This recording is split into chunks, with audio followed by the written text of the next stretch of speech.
Audio Jungle.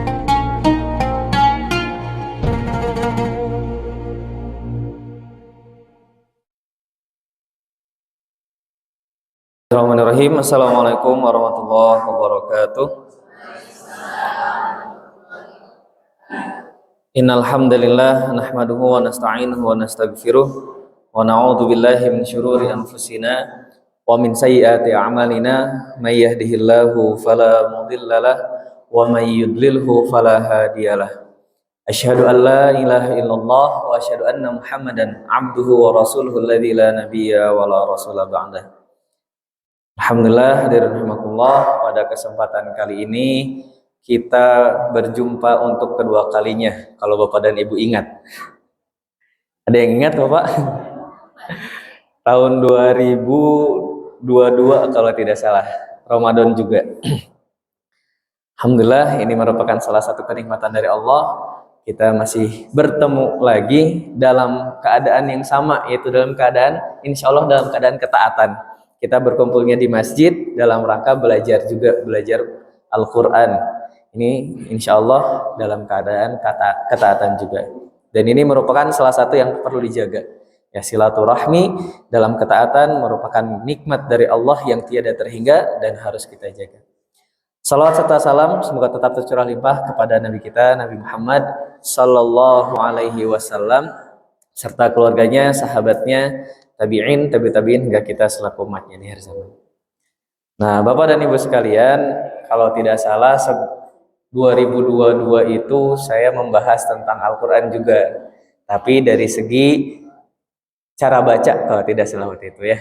Dari cara baca, terutama surah Al-Fatihah. Jadi bagaimana membaca Al-Quran yang benar dan lain-lain. Dan kita waktu itu contohnya atau latihannya surah Al-Fatihah. Untuk kali ini, kita membahasnya masih Al-Quran juga, gitu ya. Tapi kita kerucutkan bagaimana hidup indah atau hidup bahagia bersama Al-Quran. Nah, Bapak dan Ibu sekalian, saya pengen tahu dulu nih, menurut Bapak sama Ibu, bahagia itu yang kayak gimana sih?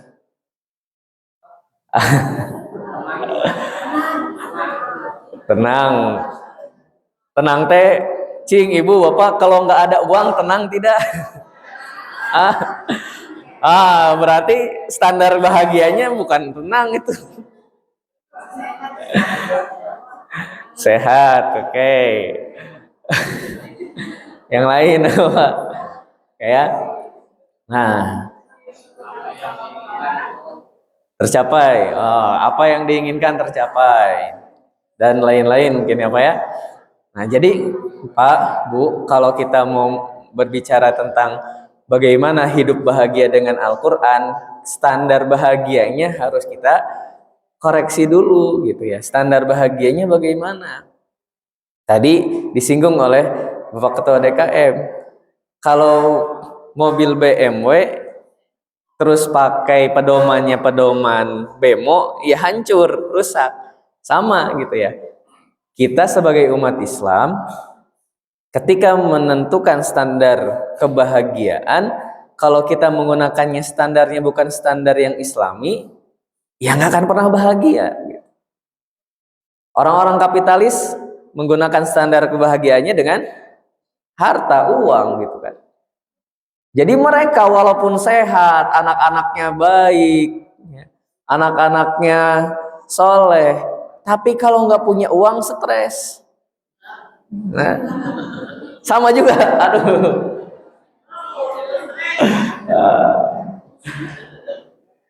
Nah itu ya, maka kita harus lihat dulu ya. Kita di awal ini kita akan lihat standar bahagia atau kriteria bahagia di dalam Islam itu bagaimana. Apa saja yang harus kita perbaiki. Oke, Bapak dan Ibu sekalian. Nah, di sini yang paling awal ingin saya tonjolkan adalah ini ya, surah Ar-Ra'd ayat ke-28. Potongan ayatnya, ala bizikrillahi tatmainnul qulub. Bapak dan Ibu pengen uang banyak biar apa? Biar tenang. Pengen punya rumah yang bagus pengen apa? Pengen tenang. Pengen punya kasur yang empuk biar tidurnya tenang. Punya ini, punya itu agar bisa tenang. Tapi apakah orang-orang yang kaya semuanya tenang? Tidak. Tah, eta buktosna buktinya orang-orang yang kaya justru yang banyak korupsi. Berarti kan dia masih belum tenang dengan harta yang dia miliki gitu kan. Berarti itu membuktikan gitu ya bahwa yang namanya harta tidak membawa ketenangan. Ya. Harta itu tidak pasti ya, tidak pasti akan menghadirkan ketenangan. Buktinya orang-orang yang kaya, mereka pada punya satpam ya di rumahnya ya.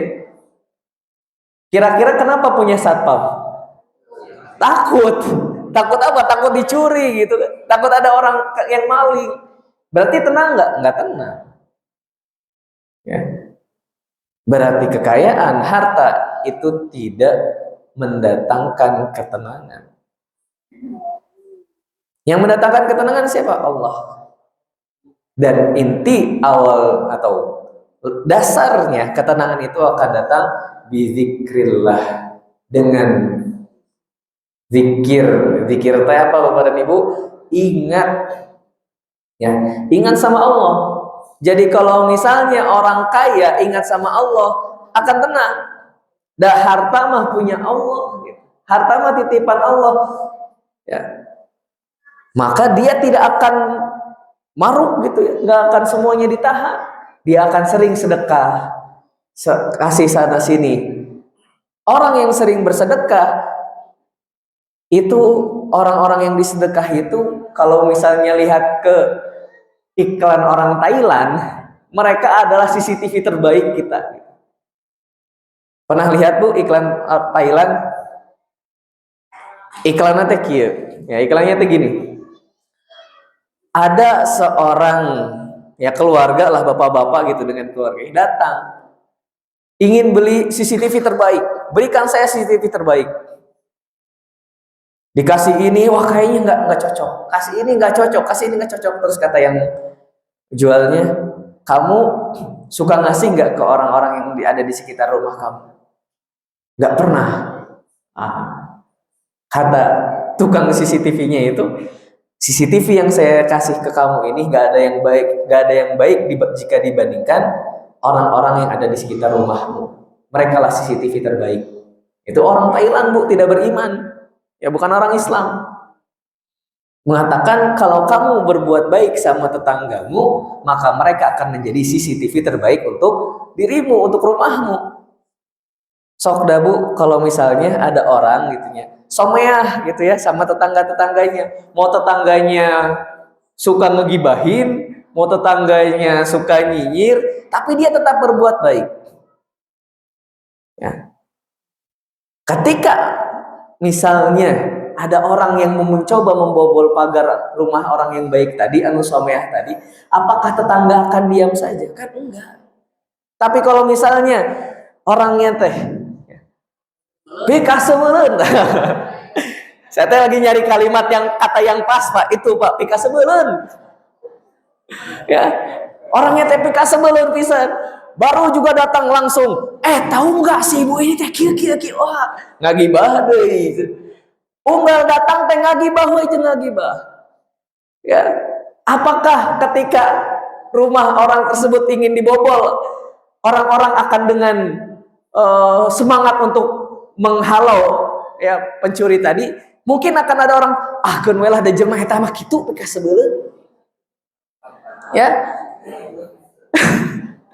Ya, kemungkinan ada itu yang seperti itu.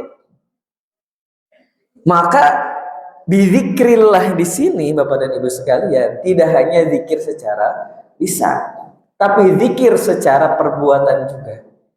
Zikir secara perbuatan itu bagaimana? Setiap tindak tanduk yang kita lakukan, kita berharap Allah ridho di situ. Sehingga kalau misalnya tindak tanduk yang kita lakukan, ucapan yang ingin kita keluarkan dari mulut kita, kita berharap ada Allah, ada keridhaan Allah di situ, maka orang yang bertemu dengan kita pasti akan mendapatkan kebaikan-kebaikan dan kebaikan dari kita. Al-muslimu man salimal muslimuna min lisanihi wa yadihi. Dikatakan seseorang sebagai muslim, nah ini baru muslim, belum mukmin gitu ya. Muslim saja itu adalah orang-orang yang mana orang lain itu tidak terlukai oleh ucapannya, tidak terlukai oleh perbuatannya. Nah, itu adalah zikir secara perbuatan. Kalau kita selalu berbuat baik, kita akan selalu tenang, Bapak dan Ibu sekalian. Mau jalan kemanapun, Bapak dan Ibu, dari ini teh keadilan ya, dari keadilan mau jalan ke Saluyu misalnya. Kalau misalnya aku makmuran ya, punten.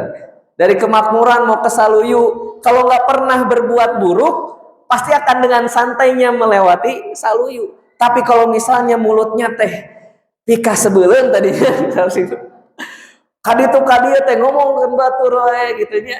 Kaditu kadieu ada orang yang tersakiti hatinya. Bapak dan Ibu ketika akan berjalan ke Saluyu teh pasti akan, aya si bapak eta teh nya bilih di baledog gitu. Ya, takut dilempar, takut diapain sama orang lain. Kenapa? Karena mulutnya tidak baik sama orang lain. Hatinya nggak tenang. Tapi kalau zikirnya baik secara lisan ataupun secara perbuatan dilakukan, maka hati akan menjadi tenang. Dan ketenangan merupakan kebahagiaan yang besar, Bapak dan Ibu sekalian. Mau punya rumah bagus, tapi isi rumahnya tidak bagus, dalam artian bukan bendanya, orang-orang yang ada di dalamnya misalnya tidak bagus, nggak akan tenang.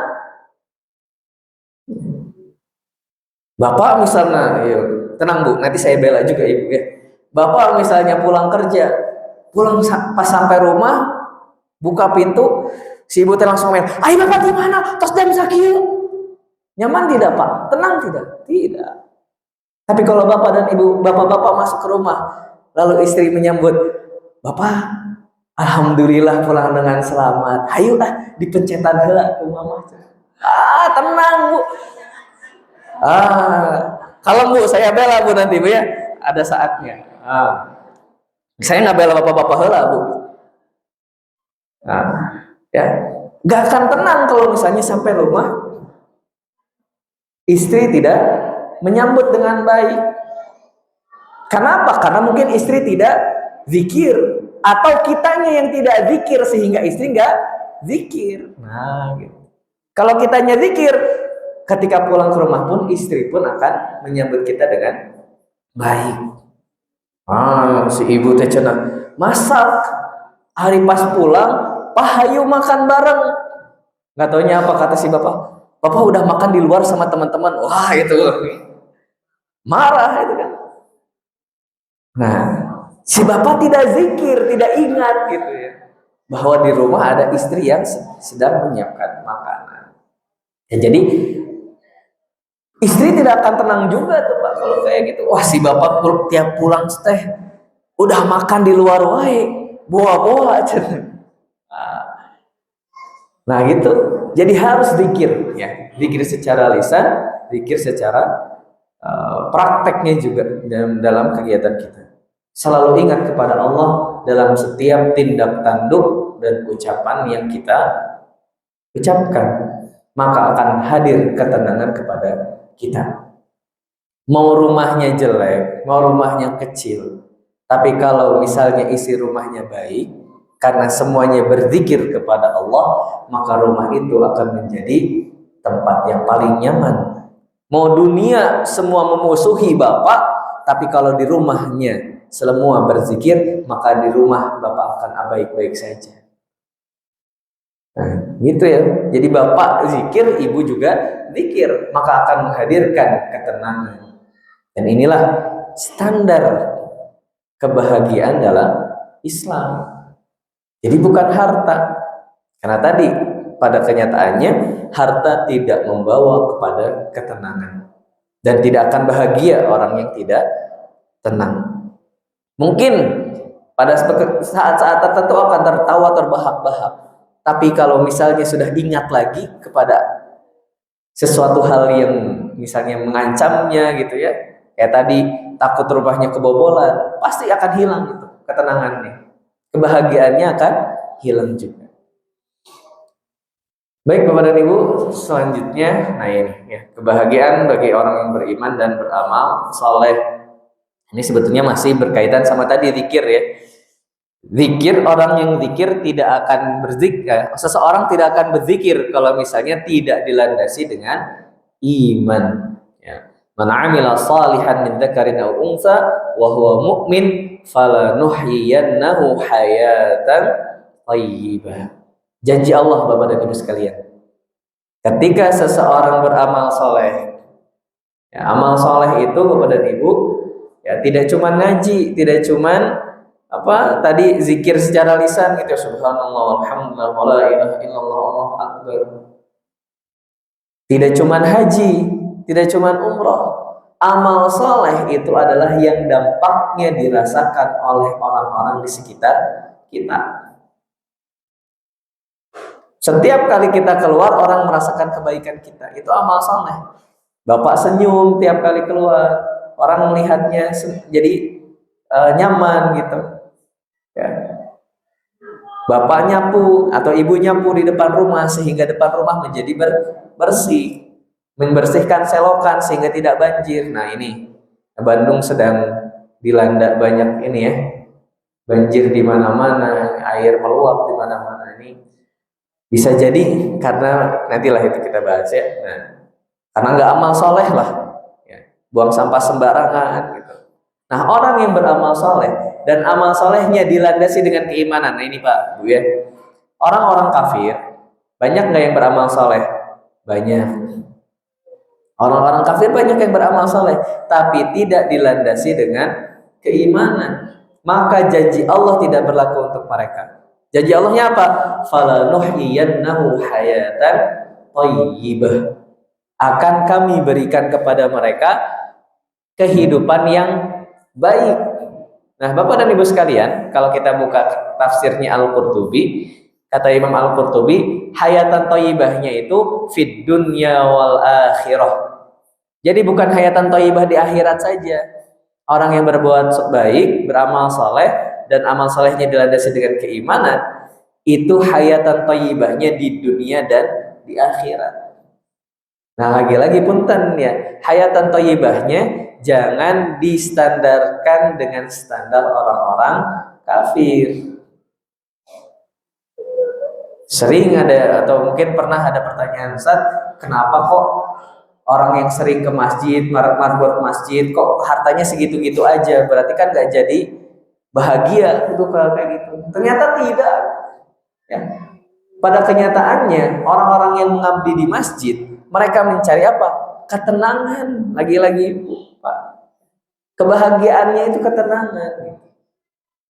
Jadi jangan distandarkan dengan standar orang-orang kafir. Yang orang kafir kebahagiaannya adalah harta, kebahagiaannya adalah hura-hura gitu ya. Orang Islam tidak seperti itu. Dan hayatan thayyibah di sini Bapak dan Ibu sekalian, ini perlu yang namanya qanaah.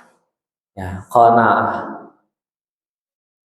Agar apa? Agar kita sadar bahwa kita itu sedang hidup dalam kebahagiaan. Karena apa yang Allah kasih kepada kita, itulah yang terbaik untuk kita. Allah yang tahu. So, Bapak Ibu sekarang kalau misalnya HP-nya rusak, ya, yang ngebenerin siapa? Orang yang ahli atau orang yang membuatnya gitu kan ya. Kenapa? Karena mereka tahu buatan mereka sendiri. Ya. HP Samsung kalau misalnya di servis di yang lain gitu ya, bisa jadi misalnya ada sesuatu yang miss, ada sesuatu yang salah. Kenapa? Bukan penciptanya. Tapi kalau penciptanya itu tahu mana yang paling baik untuk ciptaan saya. Allah paling tahu terhadap ciptaannya. Siapa ciptaannya? Kita. Allah paling tahu. Maka apa yang Allah berikan kepada kita sekarang, hidup yang kita jalani sekarang, itulah yang terbaik versi Allah Subhanahu wa ta'ala.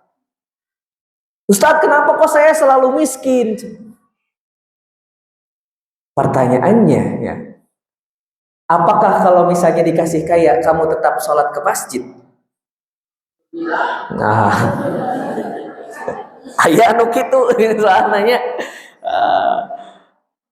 kan ada gitu ya, pas miskin mah ke masjid terus, pas kaya nggak pernah ke masjid, alasannya teh sibuk ngurusin bisnis. Ke masjidnya nggak pernah, padahal dulu ketika miskin ke masjid tiap hari menangis menengadahkan tangan kepada Allah Subhanahu wa taala. Tapi ketika kaya lupa dengan masjidnya. Banyak Bu anak-anak muda yang kayak gitu. Baru lulus kuliah getol ke masjidnya, pas ngasih nganggur. Pas udah kerja mah aku naon tara ka masjid ayeuna jarang katingali. Aduh tat lembur wae.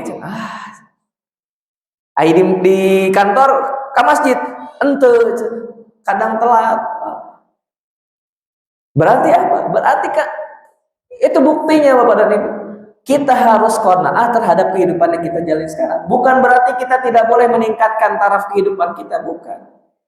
Tapi ketika kita berusaha meningkatkan taraf kehidupan kita, kita pun memantaskannya dengan keimanan kita.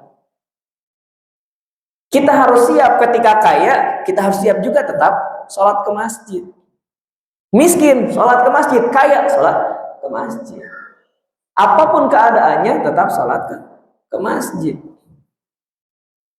Tidak mengubah ya, prinsip atau nilai-nilai ubudiyah kita. Ada orang yang kok nah si eta mah kaya wae nya. Kenapa kok dia kaya terus gitu? Bisa jadi kalau misalnya miskin malah jauh dari Allah, makanya Allah kasih kaya. Nah, makanya kita harus qanaah dan husnudzon kepada Allah Subhanahu wa taala bahwa Allah paling tahu apa yang dibutuhkan oleh hambanya, dan Allah itu sangat rindu kepada hambanya sehingga Allah akan berbuat ya, atau Allah akan menentukan yang membuat hambanya itu selalu dekat kepadanya gitu. Jadi kalau sekarang misalnya masih miskin, maka yakinlah Allah ingin kita dekat dengannya, dan kita terus boleh meningkatkan taraf kehidupan kita jadi kaya boleh, tapi kita juga harus mempersiapkan diri kita, mental kita, dan segala macamnya. Ketika meningkat taraf kehidupan, taraf keimanan pun harus meningkat. Itu ya yang kedua, bahwa standar kebahagiaan adalah keimanan. Ketika ada iman tertancap di jiwa, maka kita itu akan merasakan kebahagiaan ya. Kelezatan iman lah kalau bahasa hadisnya itu ya. Kelezatan iman. Oke, nah beramal soleh. Beramal soleh nih Bapak dan Ibu sekalian, dalam Islam ya, ketika kita memberi kepada orang lain, itulah harta yang sesungguhnya milik kita. Ketika kita berbuat baik pada orang lain, maka itulah keuntungan kita.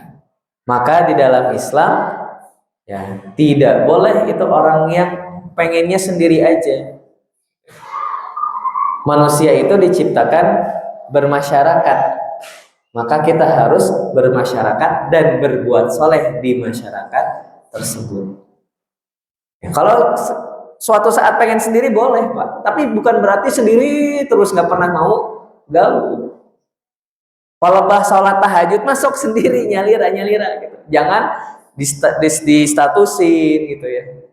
Ini mah jam 2 malam nge-WA di grup, ayo kita bangun tahajud. Ya nggak ada yang baca.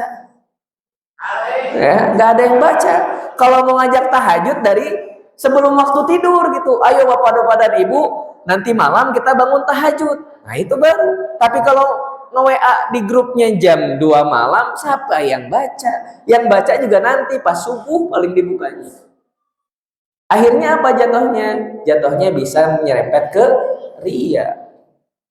Jadi kalau mau ngikutin bangun sholat tahajud Pak, Bu, jangan jam 2 malam ya.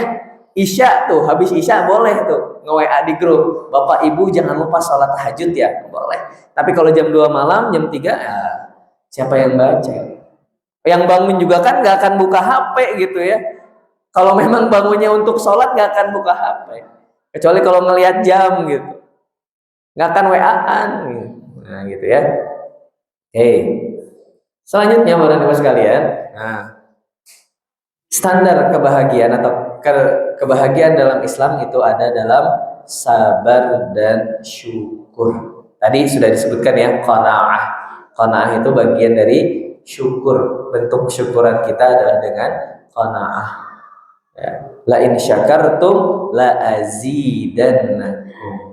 Kalau kita sabar dengan apa yang Allah berikan sekarang dan kita bersyukur atas apa yang Allah berikan sekarang, maka Allah akan tambahkan kebahagiaannya dan Allah tambahkan juga dari sisi materinya. Jadi Bapak dan Ibu sekalian, la azidannakum bukan hanya tambah materinya. Rata-rata orang mengartikan ini tambah materinya kan. Kalau kita syukur, sabar, dikasih Allah apa, kita syukur, nanti uangnya akan bertambah banyak. Ya, itu bisa. Tapi Allah juga kadang tidak menambahkan materinya, tidak menambahkan hartanya. Tapi apa? Allah menambahkan kebahagiaan pada diri orang yang syukur dan sabar. Ya. Jadi jangan dilihat materi lagi. Nah ini ya, jangan lihat materi terus.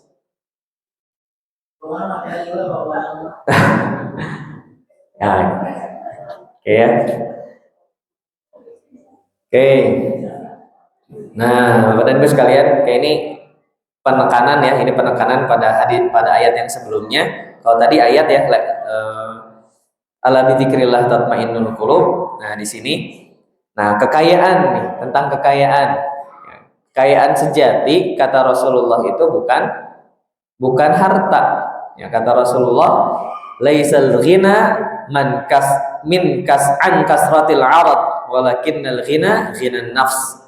Bukanlah kekayaan itu karena banyaknya harta, tapi kekayaan yang sebenarnya adalah kaya hati.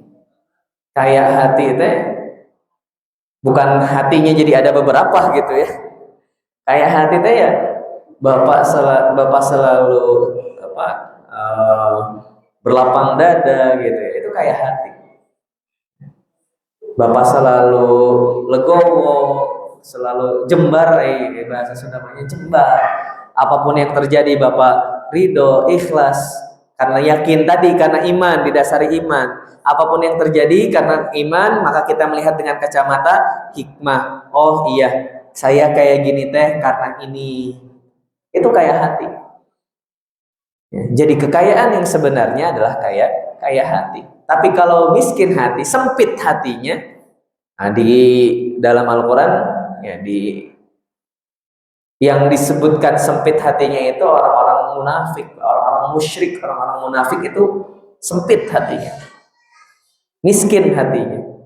Bahkan disifatinya dayyiqan harajan ka'annahu yas'adu fis sama. Orang munafik, orang musyrik itu hatinya sempit sekali, sesak nafasnya, ya. Ka'annahu yas'adu fis sama, seperti orang yang sedang naik ke langit gitu ya. Semakin atas kan semakin sedikit oksigen. Ya, itu sains dalam Al-Qur'an tuh Bu ya, ada tuh. Ya, semakin ke atas semakin sedikit oksigen. Nah, itu salah satu sains dalam Al-Qur'an. Nah, kembali ke tema ini ya. Orang yang sempit hatinya itu akan sesek. Melihat orang lain beli mobil baru, sesek. Melihat orang lain unggal sonten teh nyandak keresek, sesek gitu. Padahal mah keresek teh keresek sampah punya gitu. Tapi karena hatinya sempit, hatinya tidak kaya, melihat orang bawa keresek aja tiap hari itu sesek. Padahal mah duka naon dina keresek teh gitu. Tapi karena hatinya sempit, hatinya tidak lapang, hatinya tidak kaya, maka akhirnya yang ada adalah ketidaknyamanan, ketidaktenangan, suudon aja sama orang lain. Ya, suudzon, bukan suudon ya, suudzon. Pilih kayak ayat komen, Pak. Ya, kita harus kaya hati. Ya. Melihat orang lain misalnya mendapatkan kenikmatan, maka kita ikut bersyukur juga. Alhamdulillah si fulan dilapangkan oleh Allah Subhanahu wa taala. Kenapa kita harus seperti itu? Karena malaikat akan berkata, wa kadzalika anta. Pak, Bu, rumus doa itu ada 3. Pertama, berdoa. Nah, tulis Pak bukunya. Rumus doa nih. Berdoa, minta doa, mendoakan. Ini rumus doa kalau pengen diijabah. Ya, tiga-tiganya dilakukan. Ya, berdoa, minta doa, mendoakan. Berdoa itu kewajiban kita sebagai makhluk, sebagai hamba Allah. Kita dikatakan orang yang sombong ketika tidak mau berdoa, tidak mau meminta pada Allah. Maka kita harus berdoa. Tapi Bapak dan Ibu sekalian, ketika kita punya kesalahan, ketika kita punya dosa, maka itu akan menjadi hijab antara doa kita dengan Allah Subhanahu wa Ta'ala. Sehingga ada yang doanya delay. Doanya delay. Kayak pesawat gitu ya. Kalau pesawat delay gimana? Marah kan kita ya? Nah, ini doa kita delay karena kesalahan kita sendiri. Maka tidak boleh marah sama Allah. Justru Allah yang harusnya marah sama kita. Kenapa? Karena ada dosa yang belum kita istighfari. Makanya dalam hadis, perbanyaklah istighfar, maka istighfar itu akan membukakan banyak pintu. Kenapa? Karena hijabnya hilang, penghalangnya hilang. Tapi kalau kita banyak dosa, ada dosa yang belum diistighfari, maka penghalangnya akan ada. Yang menghalangi, membatasi doa kita dengan Allah Subhanahu wa Ta'ala. Allah tahu kita berdoa, tapi karena kita berdosa, maka dosa itu yang membuat doanya itu terlambat, delay. Nah, itu ini ya kalau berdoa sendiri. Kemudian minta doa Bapak dan Ibu sekalian. Kenapa? Karena kalau kita mendoakan orang lain tidak ada hijabnya. Mau sedosa-dosanya kita, tapi kalau kita ngedoain orang lain tidak ada hijabnya selama doanya doa yang baik. Ini Bapak dan Ibu sekalian, ibunda dari pendiri Gontor, Trimurti. Gontor itu kenapa disebut Gontor? Karena dari kata gon kotor, tempat kotor. Jadi desa Gontor sebelum menjadi pesantren seperti sekarang, itu tempatnya pelacur, tempatnya PKI, tempatnya orang mabuk, judi, maksiat segala macam ada di situ. Tapi ibunda dari pendiri Gontor, beliau setiap hari keliling desa Gontor. Ada pemabuk, Mas, tolong doakan anak yang ada dalam kandungan saya. Ketemu pelacur, Mbak, tolong doakan anak yang ada dalam kandungan saya agar menjadi anak soleh. Semua orang-orang yang ditemui dimintakan doa olehnya, walaupun orang-orang tersebut adalah ahli maksiat, orang-orang pendosa. Dan ternyata pada kenyataannya anak-anak yang dilahirkan oleh beliau menjadi ulama yang mendirikan Gontor, dan akhirnya Gontor menelurkan banyak ulama-ulama, banyak ustadz-ustadz, banyak cendekiawan. Nah, itu doa seorang ibu yang minta doa dari orang lain walaupun pendosa. Bukti bahwa doa kita terhadap orang lain tidak ada hijabnya, mau sedosa apapun kita. Kemudian rumus yang ketiga adalah mendoakan, ya. Karena kalau kita mendoakan, malaikat akan menjawab, dan kamu juga mendapatkan apa yang kamu doakan untuk saudaramu itu. Wa kadzalika anta. Jadi ibu-ibu kalau pengen punya mobil, doakan semoga si Ustaz punya mobil gitu ya. Alhamdulillah pas gaduh, Bu. Jadi gitu, Bu, kalau pengen punya apa, doain orang lain yang sama serupa. Dan itu salah satu yang saya dawamkan, Pak, Bu. Sebelum saya punya mobil, setiap kali saya naik motor, ngelihat ada keluarga gitu ya, anaknya di depan, satu di belakang, dua, yang satunya digendong, saya tuh mendoakan, ya Allah, kuatkanlah keluarga tersebut, dan kalau bisa makasih mobil. Dan alhamdulillah, Bu, itu saya dawamkan, alhamdulillah, saya punya mobil akhirnya. Ya.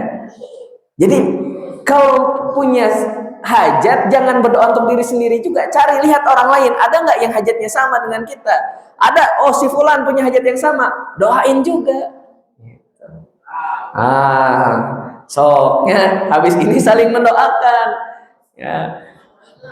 Sing jadi asal doa anu awon mbaknya. Nah, kalau doa yang jelek tertolak. Tapi kalau doa yang baik, insya Allah tidak akan ada hijabnya. Bapak pengen haji misalnya, Bapak doain yang lain, semoga Bapak jadi hajinya gitu ya. Oke, insya Allah jadi haji juga. Nah, saya itu sering ngomen statusnya teman-teman saya, Pak. Ngomen, jadi kalau saya lihat dia misalnya mau berangkat umroh, saya doakan semoga umrohnya lancar. Ada yang berangkat haji, semoga hajinya lancar. Qadarullah, saya itu gagal haji 2 kali. Nah, ketika di Pakistan ada kesempatan haji, tapi 2 kali kesempatan tersebut saya gagal terus, tertolak di kedutaan Arab Saudi. Tapi saya selalu mendoakan kepada teman saya yang berhasil berangkat, semoga lancar ya hajinya. Dan alhamdulillah tahun lalu saya haji. Bahkan ketika haji pun, haji pertama langsung diminta untuk membimbing waktu itu. Jadi ternyata Allah mempersiapkan sesuatu yang lebih gitu. Makanya kita harus mendoakan orang lain. Tapi doanya doa yang baik-baik ya, Bapak-Ibu sekalian. Nah, itu orang yang mendoakan orang lain tidak akan terjadi kalau misalnya hatinya sempit. Tidak akan terjadi kalau misalnya tidak punya tidak kaya hatinya. Maka kita harus kaya hati, maka kita akan bahagia sebahagianya. Oke, selanjutnya, nah ini ya, ini ada hadis, memang hadisnya tidak sampai derajat sahih ya, tapi tidak apa-apa, kita lihat saja. Ini derajatnya jayyid, derajat hadisnya jayyid. Jayyidnya bagus, Bu. Qala Rasulullah arba'un minas sa'adah. Ada 4 hal yang membawa kebahagiaan. Al-mar'atu salihah, istri yang soleh. Kalau ibu-ibu berarti suami yang soleh ya. Wal maskanul wasi'. Nah, ini perlu penjelasan kalau yang ini. Wal maskanul wasi', tempat tinggal yang luas. Nanti kita lihat tempat tinggalnya Rasulullah berapa luas ya tempat tinggalnya Rasul. Luasnya versi Rasul kayak gimana nanti kita lihat. Wal jarus salih, tetangga yang baik, tetangga yang soleh. Nah, jadi punya tetangga yang soleh itu kenikmatan gitu, Bu. Ya, tetangga yang nggak pernah ngegibah gitu ya, tetangga yang nggak pernah nyinyir, itu kenikmatan, tenang hidupnya, ya, bahagia hidup di rumah. Ya. Lalu wal markabu al-hani, dan kendaraan yang nyaman. Kita lihat Bapak dan Ibu sekalian penjelasan dari Imam Al-Bukhari. Ya. Dalam kitab Adabul Mufrad, Imam Al-Bukhari meriwayatkan bahwa rumah Nabi itu, kita lihat ini. Aku melihat ini dari Dawud bin Qais. Aku melihat kamar-kamar atau rumah Nabi. Ini Bu ya. Rumah Nabi itu hanya berbentuk kamar-kamar hujroh. Kamar Aisyah, kamar siapa, cuman kayak gitu saja. Jadi bukan bentuk rumah seperti kita sekarang. Ya, cuman kamar-kamar saja, cuman terpisah dengan kamar yang lain bangunannya. Ya. Terbuat dari pelepah kurma dan di luarnya ditutupi dengan kain wol atau bulu wol. Aku memperkirakan lebar kamar dari pintu kamar hingga pintu rumah sekitar 6 atau 7 hasta. Ini ya Bapak dan Ibu ya. Ada pintunya itu ada 2. Ya, kalau kita lihat di monumen yang ada di Madinah, kalau Bapak dan Ibu sempat umroh, ada ini ya, ada animasi gitu. Ya, cuman segini ya, dan itunya dan luasnya kita lihat 6 atau 7 hasta saja. 1 hasta 45 cm. Kalau 6 hasta berarti 270 cm. Itu tempat tinggalnya Nabi. Sakumaha Bu? 200 teh. Asa alitnya. Sakit set. 270 cm. Itu yang dikatakan Nabi sebagai rumah yang luas. Ayeuna Bapak dan Ibu hoyong bumina sabaraha meter? Pengen rumahnya 70 meter, 60 meter, daya mobil oke, enggak. Nah gitu ya. Jadi luasnya menurut Rasulullah itu ya tidak luas seperti kita. Yang penting bisa ngagoler, gugulitikan, gitu kan, 2 meter Pak. Nah, jadi Bapak dan Ibu sekalian, kalau punya tadi istri yang soleh, suami yang soleh itu merupakan kebahagiaan. Punya rumah, nah ini rumah wasi itu bisa diartikan juga kalau kita lihat penjelasan ahli hadis, wasinya itu bukan luas secara fisik gitu ya. Luasnya itu tadi, orang-orang rumahnya nyaman gitu. Orang-orang rumahnya ngangenin. Jadi walaupun rumahnya sempit, tapi ketika masuk rumah membawa senyum. Ya. Di luar dibentak-bentak di jalan gitu ya, sama atasan dimaki-maki, tapi masuk rumah adem. Ya. Sakinah, mawaddah, warahmah. Nah itu makanya Rasulullah nyebutnya ini dulu, mar'atun solihah, istri yang soleh, suami yang soleh. Karena kalau tanpa istri dan suami yang soleh, rumah sebesar apapun akan menjadi sempit, gak akan mau pulang ke rumah. Ya, ketika ada permasalahan, wah ribut, ayo ribut, males pulang ke rumah nantinya. Nah, makanya harus menjadi suami dan istri yang soleh. Oke, kita lanjut. Nah, kebahagiaan sejati adalah di akhirat. Ya. Dunia itu adalah darul kasbi. Ya, tempatnya kita mencari apa? Bukan kasbul mal, bukan mencari harta, mencari bekal untuk pulang.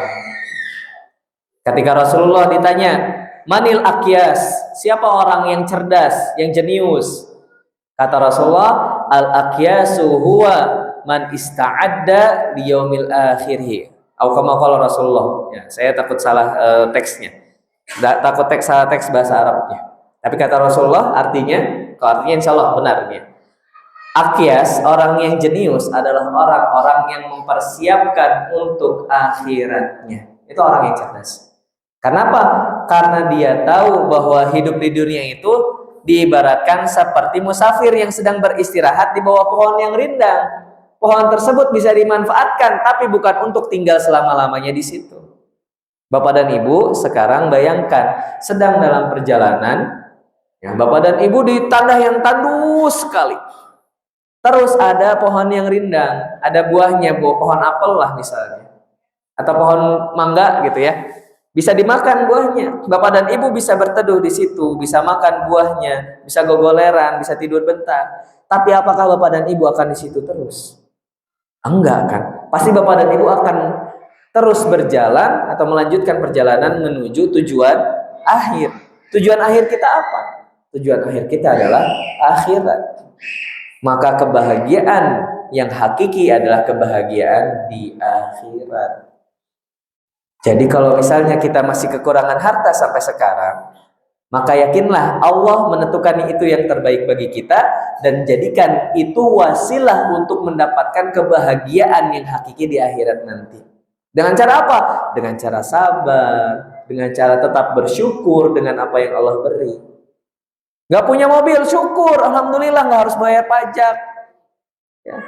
Gak harus ganti oli, gak harus servis. Gak punya rumah, alhamdulillah, gak bayar pajak tanah dan bangunan, gak harus bayar gak harus bayar pajak-pajak yang lain gitu yang berkaitan dengan rumah. Ngontrak, ya gak apa-apa. Kalau ngontrak Pak, enaknya ngontrak apa coba Pak Bu? Saya masih kontraktor sampai sekarang ya. Enaknya ngontrak apa? Ketika tadi nggak dapat tetangga yang soleh, pindah. Kalau punya rumah, harus jual rumahnya, belum tentu laku. Tapi kalau ngontrak, habis kontrakan, pindah cari yang nyaman, gitu. Allah yang ngasih uang Pak. Yakin Allah yang kasih uang dengan cara kita terus berusaha. Bu, Pak, ini mungkin Bapak dan Ibu lebih pengalamannya lebih banyak masalah ini. Ya, pengalaman Bapak dan Ibu lebih banyak masalah ini. Ketika kita yakin Allah ngasih, pasti Allah kasih. Pengalaman saya Bapak dan Ibu. Dan ini, kedekatan kita dengan Al-Quran juga akan mempercepat itu Pak. Orang yang dekat dengan Al-Quran, insya Allah akan dipercepat oleh Allah doa-doanya. Nah, ini bukan berarti saya merasa saya dekat dengan Al-Quran, tapi ketika saya berusaha menghafalkan Al-Quran, maka apa yang saya inginkan walaupun belum berdoa, itu banyak yang langsung Allah kabulkan. Salah satunya ketika saya masih kuliah, saya mahasiswa low budget Pak. Kadang dikirim, kadang enggak gitu. Saya jualan ketika kuliah di Pakistan itu. Ngebekam, pokoknya mah kerja-kerja keras lah, kerja-kerja ini. Pokoknya mah dapat uang biar bisa hidup 1 bulan. Suatu saat uang di dompet saya tinggal 300 rupiah. Kalau di Indonesia kan mungkin 30.000, 40 ribuan. Saya itu udah lama, udah dua mingguan lebih mungkin gak makan yang namanya ayam ataupun daging. Makanya kacang-kacangan terus. Ya. Kacang-kacangan Pak, kacang-kacangan yang harganya murah-murah, bahkan suka dibilang itu mah makanan burung. Itu saya makan waktu masih kuliah. Yang penting ada yang masuk perut aja.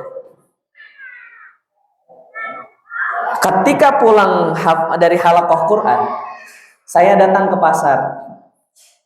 Pas nanya sama tukang ayam, mang sabarahaeun, tapi pakai bahasa Urdu punya. Nah, iya mah sepada iya we. Berapa harganya ayam sekilo? Ketika itu harganya 300 tuh, di pojok ada tulisannya. Saya buka dompet saya 300 rupiah. Kalau saya beli paling 1 kilo cuma bisa 3 hari. Tapi kalau saya nggak beli ayam, saya belinya kacang-kacangan, saya bisa makan lebih lama. Ya, saya bisa hidup, ya itu untuk bekal hidup lebih lama lah daripada beli ayam cuma bisa makan tiga hari. Akhirnya apa? Nggak jadi beli. Saya pulang ke asrama saya qadarullah di kampus lama agak jauh. Ketika sampai di kamar, tiba-tiba ada ayam beneran, ada ayam yang besar Bu.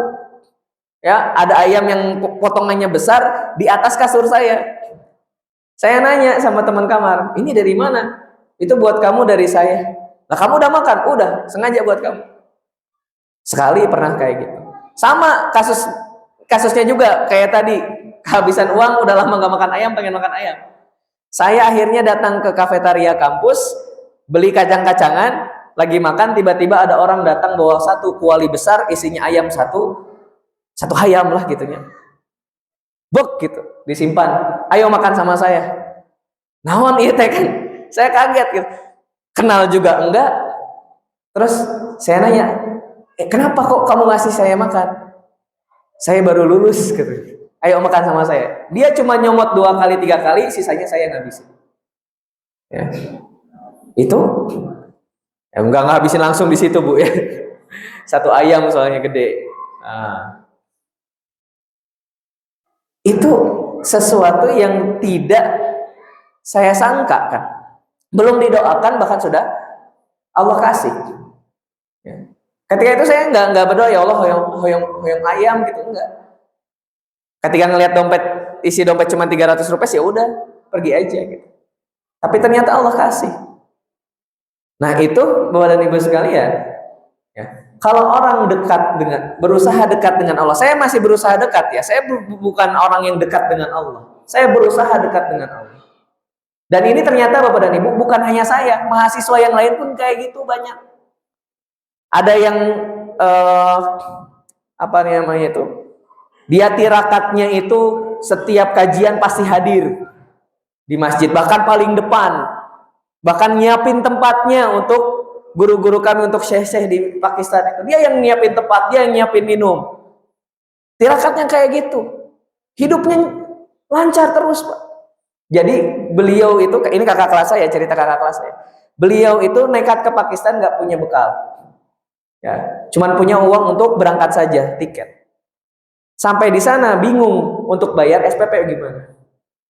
Akhirnya tirakatnya tadi, datang ke kajian-kajian yang di masjid, nyiapin bangkunya, nyiapin agak segala macam. Sampai akhirnya apa? Beliau doanya, ya Allah saya pengen bisa kuliah sampai S3. Dan terjadi Bapak dan Ibu sekalian, beliau kuliah dari S1 sampai S3 dibayarin sama orang dari Malaysia yang dia nggak kenal orang tersebut. Ya, itu.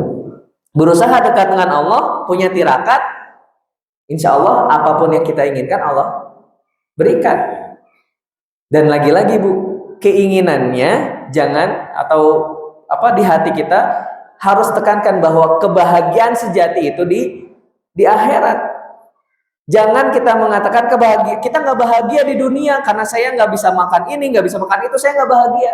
Wah, saya nggak bisa kuliah, saya ya akhirnya nggak bahagia. Jangan. Di dunia kita pas-pasan, bahkan mungkin kekurangan, tapi kalau kita yakin bahwa Allah akan memberikan kebahagiaan di akhirat, kalau misalnya kita bersabar dan bersyukur, pasti Allah akan memberinya. Oke, nah ini saya rangkum sedikit ya. Kunci kebahagiaan dalam Islam: iman, tawakal, lalu syukur dan sabar, ibadah dan zikir, menjaga silaturahmi, bersikap dermawan. Nah ini terang dari yang tadi semua itu ada mencakup ini ya. Silaturahmi ada dalam amal soleh tadi kan ya. Menjadi tetangga yang baik itu kan silaturahmi. Ya. Dermawan, saling memberi, ya, saling kasih takjil. Ya, nanti sore gitu ya ketika udah mendekat maghrib. Nah, ini ya Bapak Ibu saya rangkum kunci kebahagiaan dalam Islam 5. Ya, iman, tawakal, syukur dan sabar, ibadah zikir, menjaga silaturahmi dan dermawan. Nah, Bapak dan Ibu sekalian, bagaimana untuk meraih kebahagiaan tadi? Maka tadi sudah disebutkan oleh Bapak Ketua DKM, kita harus mengikuti pedoman. Bagaimana cara mengikuti pedoman? Maka harus iqra. Ya, baca. Pak, Bu, tahun 2019 orang Indonesia yang buta huruf Al-Quran 65%. Buta huruf Al-Quran itu berarti nggak bisa baca sama sekali. 65%. Tahun 2022 Lajnah Pentasih Al-Quran melaporkan Muslim Indonesia yang buta huruf Al-Quran tambah atau kurang? Nambah. Dari 65% jadi 80%. Ya. Jadi dari 60 jadi 80. Dan 20 berarti kan 20% tuh yang gak masuk buta huruf. Dari 20% yang benar-benar bisa ngaji itu cuman berapa orang? Ya. Yang lainnya ya cuman asal-asal bunyi aja. Nah, itu Pak Badani. Kalau kita bacanya aja nggak bisa, bagaimana dia akan menjadi pedoman? Nah, Bapak dan Ibu, interaksi terhadap Al-Quran itu ada 5. Ya, interaksi terhadap Al-Quran ya. Pertama, mendengarkan. Bapak dan Ibu, kalau misalnya ada postingan-postingan, Bapak dan Ibu lagi HP-an, ada postingan ngaji, kalau misalnya panas telinganya, hati-hati Pak, Bu. Ya. Hati-hati. Setannya banyak berarti di telinga. Dan iman kita dipertanyakan terhadap Al-Quran. Kenapa? Karena mendengarkan Al-Quran saja tidak nyaman. Nah, kita harus nyaman ya mendengar Al-Quran. Wa angsitu kan gitu ya dalam perintahnya. Kalau dibacakan Al-Quran, wa angsitu, dengarkan. Wa angsitu teh dengarkan dengan penuh perhatian. Nah, kalau dalam acara-acara, saya tadi nggak ngelihat nih pas dibacakan Al-Quran Bapak dan Ibu kayak gimana. Tapi biasanya dalam acara-acara kalau dibacakan Al-Quran pada ngobrol atau enggak HP-an kan. Nah, maka dipertanyakan itu, apakah dia tuh nggak nyaman ketika ada yang baca Al-Quran atau gimana? Padahal perintahnya ketika dibacakan Al-Quran, dengarkan dengan seksama, dengan penuh perhatian. Itu yang pertama. Yang kedua, membaca Al-Quran. Al-Baqarah 102 kalau tidak salah.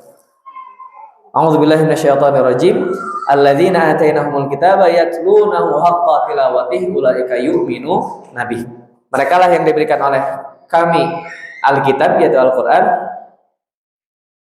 Lalu mereka membacanya dengan sebenar-benarnya, ulaika yu'minu nabi, maka yang begitulah yang disebut dengan orang yang beriman kepada Al-Quran. Jadi kalau kita baca nggak mau, dengar nggak mau, itu gimana? Ya. Iman pada Al-Qurannya dipertanyakan. Selanjutnya, nah ini tingkatan 3 dan 4 ini bisa dibolak-balik lah. Menghafalkan lalu memahami, atau memahami dulu baru menghafalkan, itu boleh. Lalu yang terakhir yaitu mengamalkan Al-Quran. Ya, mengamalkan Al-Quran Salah satunya juga dengan mengajarkannya juga. Khairukum man ta'allamal Qur'an wa 'allamah. Sebaik-baik kalian adalah orang yang belajar Al-Qur'an dan mengajarkannya. Nah, Bapak dan Ibu, Iqra, dari Iqra harusnya menghasilkan akhlak Al-Qur'an. Aisyah pernah ditanya, bagaimana akhlak Rasulullah? Kata Aisyah, kana khuluquhul Qur'an. Akhlaknya Rasulullah ya Al-Qur'an. Ka'annahu Qur'anun yamshi 'alal ard. Seakan-akan Rasulullah adalah Al-Qur'an yang berjalan di muka bumi. Nah, jadi baca itu, Bapak dan Ibu sekalian, Iqra itu kalau kita lihat ya, Nabi Muhammad kan ketika didekap oleh Jibril di Gua Hira, lalu Jibril mengatakan, Iqra, apakah ada lembaran yang ada di depan Rasulullah untuk dibaca? Gak ada. Sampai 3 kali itu, Iqra, ma'ana biqari, Iqra, ma'ana biqari, kata Rasul. Jibril bilang lagi, Iqra, ma'ana biqari, kata Rasul, saya nggak bisa baca. Nah, Bapak dan Ibu sekalian, dari sini dipahami bahwa membaca Iqra itu ya, Iqra itu 2. Pertama, Iqra membaca apa yang tertulis yaitu Al-Qur'an. Kemudian Iqra membaca alam semesta ini, membaca fenomena-fenomena. Bapak dan Ibu, Gua Hira itu cuman tempat yang sempit ya. Kalau kita sholat udah pas sebadanan lah. Sebadan saja. Tapi apa? Di depannya itu ya, di ujung Gua Hira itu ada celah sempit yang mana kalau misalnya kita melihat ke sana itu lurus dengan Ka'bah. Rasulullah itu ketika di Gua Hira sedang Iqra, sedang membaca umatnya, sedang baca kaumnya itu kok kayak gini ya, sedang mentafakuri, sedang memikirkan kok orang-orang Quraisy kok kayak gini-gini banget ya. Itu Nabi Muhammad sambil melihat sana gitu. Jadi Iqra itu bukan hanya baca Al-Quran, ya membaca Al-Quran itu harus wajib itu, tapi kita juga harus melihat sekeliling kita. Banyak ayat-ayat kauniyah yang Allah telah torehkan di alam semesta ini. Contoh ayat kauniyah apa? Dicontohkan oleh Habil dan Kabil, ya. Habil dibunuh oleh Kabil. Kabil kalau dia tidak membaca alam semesta, tidak membaca ayat-ayat Allah yang kauniyah, dia tidak akan bisa menguburkan Habil. Kabil walaupun dia membunuh adiknya atau saudaranya, tapi dia masih ada iman, dia masih tahu bahwa dia itu harus membaca alam semesta. Maka dia ketika itu melihat ke sekeliling, apa yang bisa saya baca? Oh, ternyata ada 2 burung gagak yang bertengkar, satunya mati, akhirnya dikuburkan. Kita juga demikian Bapak dan Ibu. Keluar rumah itu jangan cuman, kalau itunya mah bahasa Jawa mungkin yang lewang ya, melek walang gitu. Ngelihat muka mah buka mata tapi nggak ngelihat apa-apa. Dalam artian tidak mengambil hikmah dari apa yang kita lihat. Ngelihat orang jatuh, ya udah orang jatuh aja.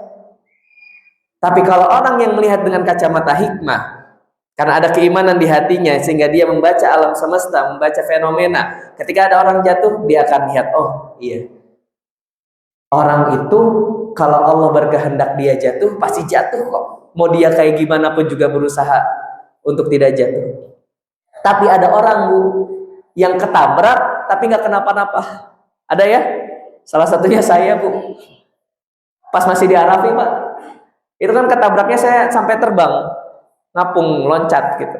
Motor sampai bentuknya V. Nah, tapi alhamdulillah, Bu, besoknya langsung kerja.